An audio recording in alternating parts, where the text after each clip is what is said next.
Hoje eu tô nesse lugar baixo astral, horroroso, todo mundo triste, um lugar escuro, sem cor, sem luz.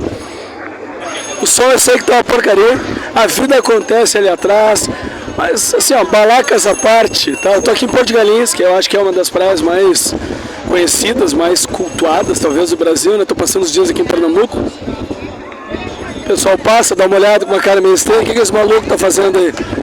Cara, eu queria mostrar um lugar bonito pra vocês, pra gente viajar juntos aí, que a aventura está lá fora.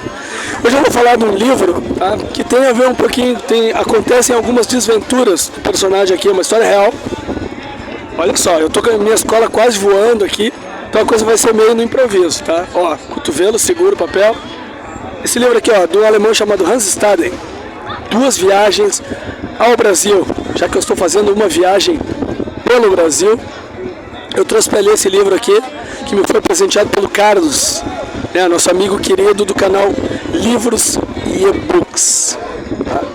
E essa história é interessante porque esse alemão, Hans Staden, em 1557, ou seja, nos primórdios do nosso país, olha que gente bonita que passa ao fundo aqui nesse instante. Estamos em locação, saímos do Projac, saímos do estúdio. O que me leva a lembrar também, se vocês estão curtindo o conteúdo do canal, se estão curtindo as jangadas, estão curtindo as pessoas jogando frescobol, peteca, inscrevam-se no canal. Tá? Sempre vai ter alguma historinha nova para contar para vocês.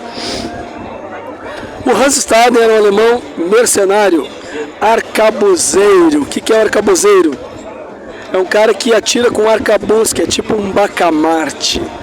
E ele era um aventureiro, que se lançava ao mar com navios de outros países, franceses principalmente e tal, e acabou aqui no Brasil, né, numa das suas aventuras, e se deu muito mal, eu diria, tá?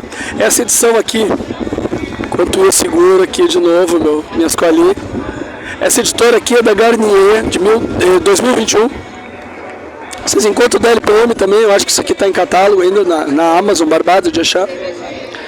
Por que a história do Hans Staden é interessante? Porque ele ficou cativo da tribo Tupinambá durante 9 meses. E por várias vezes, em vários momentos, ele quase foi servido como banquete, um banquete ritual que os indígenas faziam aqui no Brasil. Um tipo de ritual que se diz que não se fazia em nenhum outro lugar do mundo, da forma como era feito aqui. Tá? Interessante que tem muita coisa da história, da vida do Hans Staden, que se assemelha de um outro personagem que a gente já falou aqui no canal, também real, que é o Cabeça de Vaca. Esse é um espanhol, também atravessou a América a pé, também quase foi devorado, também quase foi morto. E o Hans Staden, como o Cabeça de Vaca, que era da mesma época, se salvou e conseguiu escrever a história dele. Duas Viagens ao Brasil foi um dos primeiros best-sellers, porque foi lançado no início da imprensa. Olha que interessante, o Gutenberg tinha recém-inventado, como é que eu vou dizer, a impressão com os bloquinhos, né, móveis, os tipos móveis, que possibilitou, né, justamente a difundir a leitura pelo povo da Europa toda. Então vamos lá.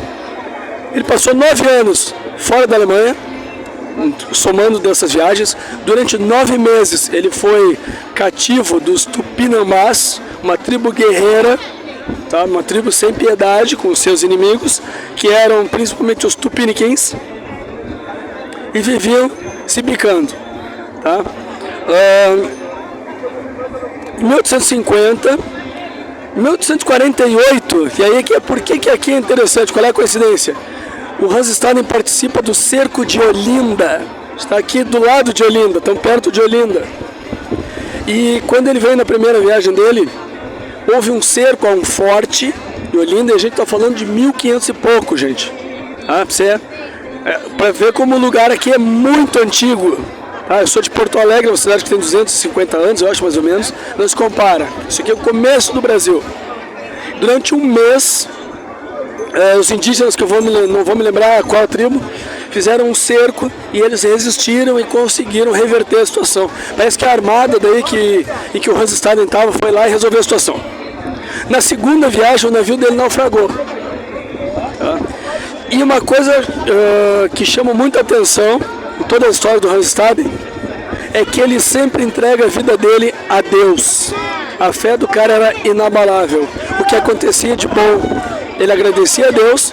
O que acontecia de ruim, era Deus que tinha determinado que assim fosse. E ele viu muita coisa feia acontecer perto dele. E ele teve, diria que assim, aí vocês vão dizer, o cara teve sorte ou teve azar? Teve azar de cair numa determinada situação. Teve sorte de viver para contar. Tá? Essa edição aqui, ela tem pelo menos 2 prefácios. Começa meio chato, meio longo, não agregam muito ao livro. Quando ele começa o relato dele, aí a coisa começa a ficar muito interessante. E aí tu não quer mais parar de ler. Tá? Então assim, existiam quais são as tribos que a gente toma contato aqui? Os Tupinambás, também chamados de Tamoios, tem os Carijós e tem os Tupiniquins, que eram aliados de Portugal. Os Tupinambás eram aliados da França. E o Hans Staden, ele veio com os franceses, ele era alemão, ele não era amigo dos portugueses. Só que se os Tupinambás pegassem um português, ele seria devorado, seria sacrificado, um ritual elaboradíssimo que ele descreve com riqueza de detalhes. Tá? Por isso que esse livro atraiu tanta atenção dos europeus. Tá? É um true crime de 1557. Tá? Hoje o pessoal certamente gostaria. Quem gosta de true crime, aqui vocês vão ter exatamente como é que eles capturavam, o que eles faziam, engordavam, ofereciam as suas mulheres para o cativo, para o guerreiro da outra tribo, até que diziam, ele entrava pulando na aldeia dizendo, olha o caldinho, queijo coalho, milho, lagosta, camarão, é um banquete aqui, e era lá nos Tupinambás também. Que ele chegava pulando na aldeia dizendo, está chegando vosso manjar. Aí a galera sentava lenha nele, batiam nele, guardavam ele até que chegava o dia. E aí vem spoiler, que de repente alguns não vão gostar. Chegava o dia, vinha alguém dar uma chapuletada na cabeça dele, estourava os miolos, aí separavam o cara, cada parte ia, as partes nobres iam para os guerreiros, as crianças ficavam com outras partes, tá? Não vou detalhar porque aqui tem tudo direitinho, a receita. Tá? Ele ficou preso na localidade de Ubatuba, que eu acho que é São Paulo, né? Você tem que conhecer a praia de Ubatuba. Então lá era a aldeia onde o Hans Staden ficou preso. Ele foi capturado sozinho. A preocupação dele, logo que pegaram ele, é que cortassem a barba ruiva dele. Tá? É bem engraçado essa parte. Tá? O tempo todo ele está a ponto de ser sacrificado. Então assim, vou juntando aqui, o Jornal Nacional. Pera aí. A qualquer momento alguém chegava e dizia, hoje é o teu dia, hoje tu vai bailar. Tá? Então se não fosse a fé desse cara, ele tinha enlouquecido. Tá? Deus, é legal que assim, para ele e para os Tupinambás, Deus tirava a vida e Deus salvava. Porque teve alguns momentos que atribuíram a ele, certos atos de curandeirismo, certos milagres que salvaram a vida dele por algum tempo. Tá? Cabeça de vaca também, ele tinha também essa imagem de curandeiro milagreiro. Tá? Também uma outra similaridade com aquela história. Tá? Eles tinham uma imagem péssima, todo mundo que fala dos portugueses, nos 2 livros fala muito mal. Eram cruéis, eram esclavagistas, tratavam todo mundo mal, não estavam nem aí pra nada, tá? Então, não sei, tá? Publique-se a lenda. E gostavam dos franceses, porque os franceses faziam comércio, né, com os Tupinambás, tá? Bom, aí, claro, existe a antropofagia, tá? Que é descrita com uma clareza documental, sem sentimentalismo, sem afetação. Tá? Inclusive, eles faziam carne de sol com o pessoal que eles pegavam, tá? Dado como era tratado realmente como um alimento. A diferença, por exemplo, do Hannibal Lecter. O Hannibal Lecter é um psicopata, um sociopata, né? Um doente mental que fazia aquilo por uma necessidade pessoal, assim, um impulso pessoal. Aqui não, existia um ritual muito elaborado, que era repetido com muita reverência. Tá? Quem era capturado e ia servir de manjar, sentia-se honrado.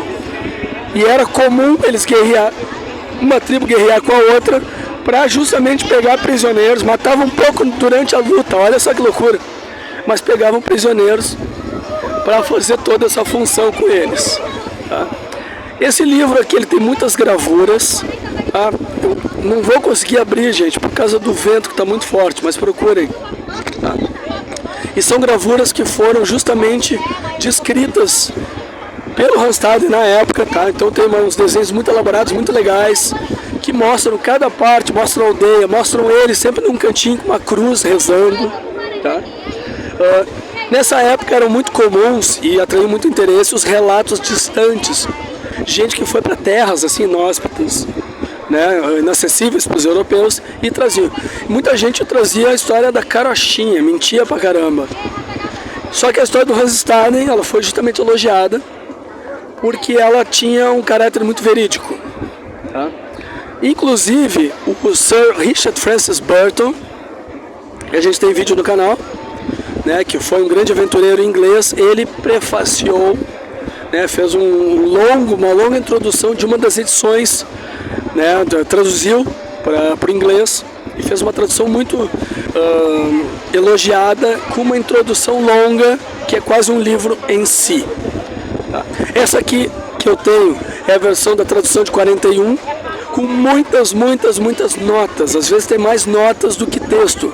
O texto é curtinho, o único defeito que eu acho na história é porque ela é curta, porque ela, trocadilhos à parte, é deliciosa. Vale muito a pena. Influências. Influenciou a Semana de Arte de 1922, que revolucionou a arte, a literatura, talvez de certa forma a música brasileira. Influenciou a Tarsila do Amaral, no quadro dela famoso, o Abaporu. O Monteiro Lobato, que era contra a Semana de 22, mas também foi... Parece que ele fez alguma história, escreveu alguma história baseada. Robson Crusoe tem alguma coisa disso. Né? Portinari. Tá? E tem um filme que eu me lembro quando era criança de falar, estão oferecendo a Mega da Virada. Tem um livro que se chamava Como Era Gostoso Meu Francês, que é justamente, o Randstad era alemão, mas é uma brincadeira com a história dele. Tá? Bom, vamos fechar então, porque a vida acontece, tá? Eu tenho que voltar com o pessoal ali, tá? Tô curtindo. A frase final para encerrar esse vídeo meio caótico aqui, tá? Já que eu estou distante da minha cidade, quem quiser mentir, que fale de coisas distantes.